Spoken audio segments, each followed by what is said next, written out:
we'll start with butterfly, which is probably the most basic of the poses. And being on the edge of your blanket may be helpful for you. Basically what you're going to do is kind of internally rotate your thighs and bring the soles of your feet together. As close to your body as you can comfortably bring the feet.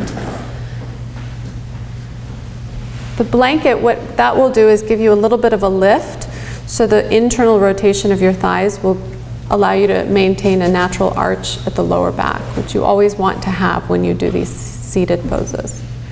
If you're fine doing it without a blanket, that's okay too. So first you find your maximum extension. So kind of stretching forward with the front of your chest, feeling the slight pull in the lower back. You'll take a deep breath, and with your exhale, once you go to your point of maximum, when you feel like if you were to push yourself a little more, it would be forced, you kind of let your head go and release into the stretch.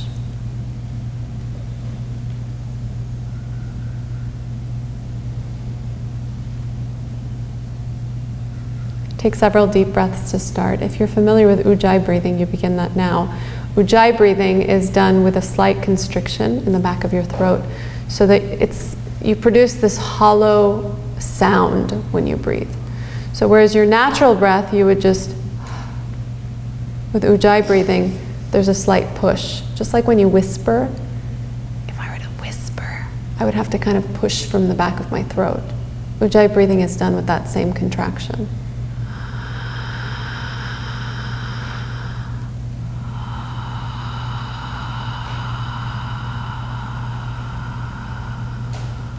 I always teach it with the mouth open, but when it's actually practiced in your practice, it's done with the mouth closed. Because what you're trying to do with this form of breathing is to help you not just quiet the mind, because it's audible, it's louder than your natural breath. But it also, when you keep your mouth closed, helps you to formulate a heat inside of your body. This heat, as it circulates, will lubricate the joints, warm up your body, but also make your practice a little bit safer. When you breathe in this fashion, your breath is much more conscious than your natural breath, which helps you to stay more focused. And when you're more focused on the breathing, it's far less likely that you'll injure yourself, because your breathing is like your feedback mechanism. When you're breathing deeply, that means that you're very present in your body. When your breathing cuts short, it either means that you're pushing your body too hard or you're thinking too much.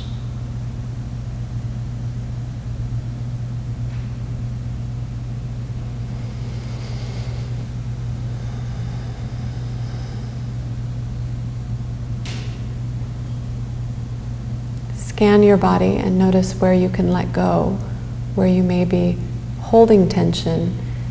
And instead of kind of try to fight those areas of resistance by ignoring them or pushing past them, I want you to fully embrace them today in your practice. In other words, if you're feeling a pull or discomfort in your left groin, let's say, instead of ignore that and pretend that pain isn't there and try to draw yourself deeper into the stretches, I want you instead to kind of nurture that area with your attention. So go in and feel the area of discomfort and see if visually you can bring your breath to that region, as though you're holding that area.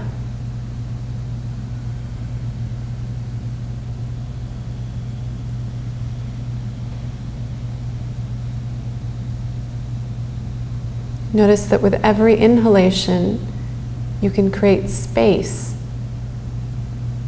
through the entire body, but in particular the areas where you're feeling tension. And then with the exhalation, you can let go deeper into that space.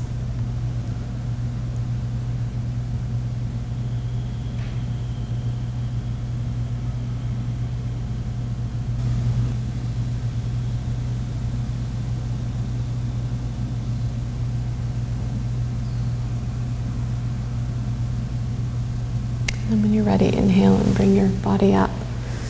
With your hands, you can support the lift of the knees. And to transition, you'll just release your head down for a few breaths.